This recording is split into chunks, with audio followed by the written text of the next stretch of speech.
Man search for meaning Hindi summary.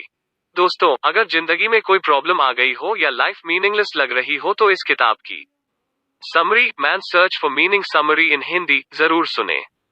इसे सुनकर आप जानेंगे कि कैसे विक्टर फ्रैंकल ने कंसंट्रेशन कैंप की यातना भरी जिंदगी में भी खुद को निराश नहीं होने दिया था, और इतने बुरे वक्त में भी उन्होंने अपने लिए जीने का मकसद, मीनिंग ऑफ लाइफ, ढूंढ लिया था। Author Viktor Frankl. आइए किताब के सभी भागों की आसान भाषा में समरी सुनते हैं। 1. The trauma of concentration camps. Viktor Frankl Vienna में एक प्रोफेसर और साइकियाट्रिस्ट थे। वर्ल्ड वॉर 2 के दौरान उन्हें जू यहूदी होने के कारण अरेस्ट कर लिया गया और एक कंसंट्रेशन कैंप, यातना शिविर में भेज दिया गया। उनके परिवार के बाकी लोगों को भी पकड़कर अलग अलग कैंप्स में भेज दिया गया। विक्टर को छोड़कर सब मारे गए। कंसंट्रेशन कैंप में विक्टर ने इंसानियत का घिनौना रूप देखा। वहां प्रिजनर्स को अमानवीय यातनाएं दी जाती थीं। उन्हें हमेशा अपमानित किया जाता था। दिन भर लेबर वर्क करवाया जाता था और आधा पेट ही खाने को दिया जाता था। इससे बहुत से कैदी स्केलेटन की तरह दिखने लगते थे। विक्टर ने देखा कि बहुत से प्रिजनर्स जीने की सारी उम्मीद छोड़ बैठते थे। उनका कॉन्फिडेंस टूट जाता था और वे बाकी की जिंदगी डिप्रेशन में ही जीते थे। इससे उन्हें तरह तरह की बीमारियां लग जाती थीं और समय से पहले ही उनकी मौत भी हो जाती थी। 2-3 साइकोलॉजिकल रिएक्शंस। विक्टर ने नोटिस किया कि प्रिजन में कैदी 3 स्टेजेस से गुजरते थे। 1. शुरुआत में सब प्रिजनर्स को शॉक लगता था। वे समझ ही नहीं पाते थे कि उनके साथ क्या हो रहा है। 2. इसके बाद धीरे धीरे वे कैंप की लाइफ में सेटल हो जाते थे, लेकिन अब उन्हें जिंदगी जीने में कोई इंटरेस्ट नहीं था। वे अपने काम को सजा मानकर करते थे और चिंता में जीते थे। 3. तीसरी स्टेज में प्रिजनर एक ज़ॉम्बी की तरह हो जाते थे। वे लाइफ का मीनिंग खो देते थे। वे अंदर से बहुत बिटर हो जाते थे और जीने की सारी उम्मीद खो देते थे। वे जिंदगी डिप्रेशन में जीने लगते थे। 3. Frankl found freedom despite suffering. लेकिन कंसंट्रेशन कैंप की यातना के बावजूद विक्टर को लगा कि बुरी से बुरी परिस्थिति में भी फ्रीडम या खुशी ढूंढी जा सकती थी। और यह सब हमारी सोच पर निर्भर करता है। हमें हर हालत में लाइफ का मीनिंग ढूंढने की कोशिश करनी चाहिए। जिन प्रिजनर्स को लगता था कि उनके जीने का कोई मतलब है, वे सर्वाइव कर जाते थे। जो होप छोड़ देते थे, उनकी मृत्यु जल्दी होती थी।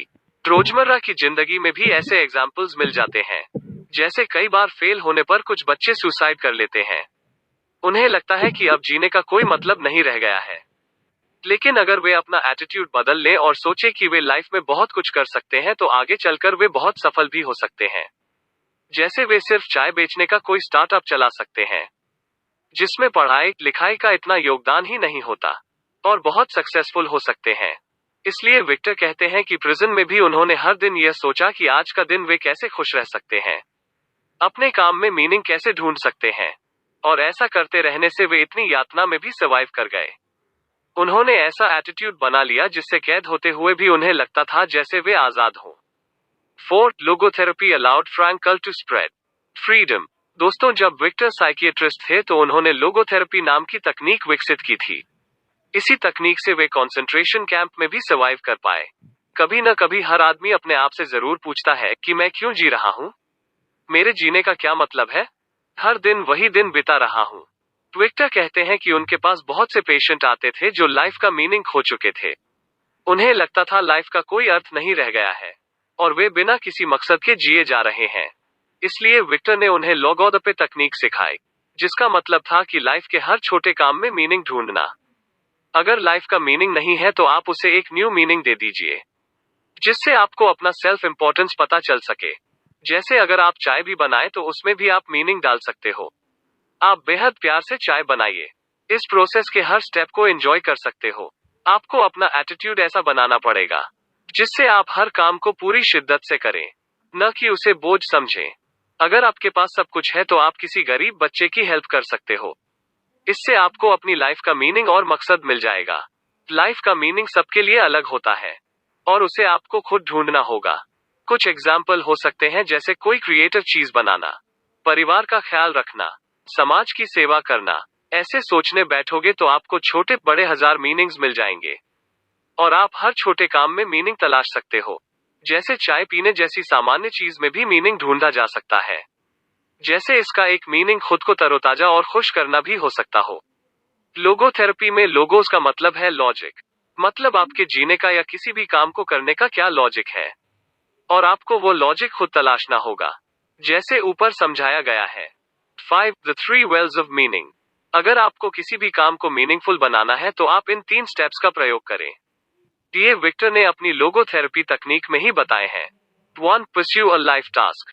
अगर आपको लगता है कि आपकी लाइफ का कोई मीनिंग नहीं है और आप निराश हो गए हो, तो सबसे पहले एक टास्क ढूंढें जिस पर आप पूरी जिंदगी काम कर सकें। जब विक्टर को कंसंट्रेशन कैंप में ले जाया गया था तो उस समय वे एक किताब लिख रहे थे, लेकिन जेल में डालने से पहले उनकी मैन्युस्क्रिप्ट छीन ली गई और उसे जला दिया गया। यह उनकी सारी जिंदगी की पूंजी थी और उन्होंने इस पर कई सालों तक काम किया था, लेकिन विक्टर ने हार नहीं मानी। उन्होंने इसे दोबारा लिखने को ही जिंदगी का टास्क बना लिया। वे छोटे छोटे कागज के टुकड़ों पर फिर से लिखने लगे। उन्हें इस बात से कोई मतलब नहीं था कि यह किताब पूरी होगी, पब्लिश होगी या इसे कोई पढ़ेगा। वे सिर्फ लिखते थे और उसमें पूरा डूब जाते थे। यह उनकी जिंदगी का टास्क या गोल बन गया था। विक्टर कहते हैं जो प्रिजनर्स हर दिन किसी न किसी टास्क में लगे रहते थे और उसे पूरे मन के साथ करते थे, वे ज्यादा लंबी जिंदगी जीते थे और खुश भी रहते थे। इसलिए हमें कोई ना कोई टास्क जरूर लेना चाहिए जिससे हमारा और समाज का भी भला होता हो। 2. लव। लाइफ को मीनिंगफुल बनाने का दूसरा स्टेप है लव। कभी भी प्यार करना न छोड़ें। कभी भी बिटर नहीं बनना चाहिए। मान लीजिए अगर कोई गरीब व्यक्ति अपने पड़ोसी से प्यार से बात करता है तो कम से कम वो दिल से तो अमीर ही माना जाएगा। अपने पड़ोसी को तो वो खुश कर ही देगा, साथ ही इससे उसके दिल में खुशी भी भरी रहेगी। विक्टर ने लव की डेफिनेशन अलग दी है। हम यहाँ रोमांटिक लव की बात नहीं कर रहे। आप अपने हर काम से लव कर सकते हैं। किसी के लिए चाय भी बना रहे हो तो प्यार से बनाइए।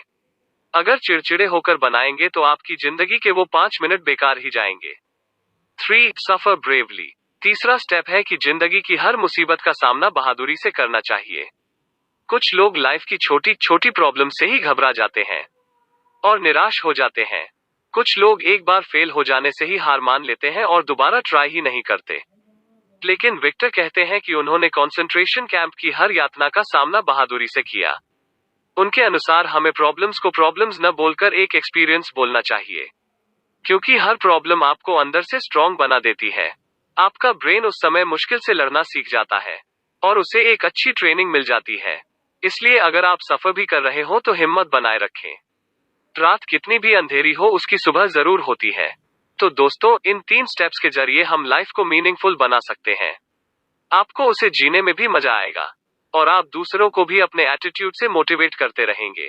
6. Use your imagination to overcome suffering. दोस्तों, अगर आप कोई मुसीबत झेल रहे हो या मुश्किल समय से गुजर रहे हो तो आप अपनी इमेजिनेशन पावर, कल्पना शक्ति का प्रयोग कर सकते हैं। आप हमेशा यह सोचें कि आज से 5 साल बाद आप कहाँ होंगे। मान लीजिए आप खुद को अमीर बनाना चाहते हो, तो आपको अपनी कल्पना में देखते रहना होगा कि आप ये कैसे करेंगे।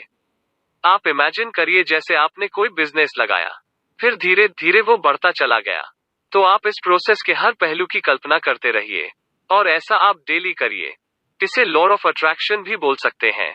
जो आप इमेजिन करते हैं वैसी ही चीज आपकी तरफ आकर्षित होती है। अगर आप हमेशा सोचते रहेंगे कि मैं कितना गरीब हूं तो आपकी तरफ गरीबी ही आकर्षित हो जाएगी। इसके बदले आप इमेजिन कीजिए कि एक दिन आप बहुत अमीर बनेंगे। आपके पास बहुत बड़ा बंगला, गाड़ी और कंपनी होगी। आप लोगों के लिए बहुत सी चैरिटी करेंगे। बार बार ऐसे सीन दोहराने से आपके दिमाग में एक उम्मीद भी जागेगी और आपका दिमाग आपके इस ड्रीम को साकार करने के लिए आपके लिए आइडियाज ढूंढने में जुट जाएगा। साथ ही इमेजिनेशन से आप अपने मुश्किल समय में भी मुस्कुरा पाओगे और अंधेरे में भी आपको रोशनी की किरणें दिखेंगी। 7. कंक्लूजन। दोस्तों, आज भी डेली लाइफ में बहुत से लोग तरह तरह के टॉर्चर से गुजर रहे होते हैं, जैसे स्लम एरियाज में रहने वाले लोग, अनएम्प्लॉयमेंट झेल रहे लोग, अपने गाइड का टॉर्चर सह रहे पीएचडी स्टूडेंट्स, प्राइवेट कंपनीज में कम तनख्वाह पर लगे हुए लोग, किसी क्राइम के शिकार हुए लोग इत्यादि।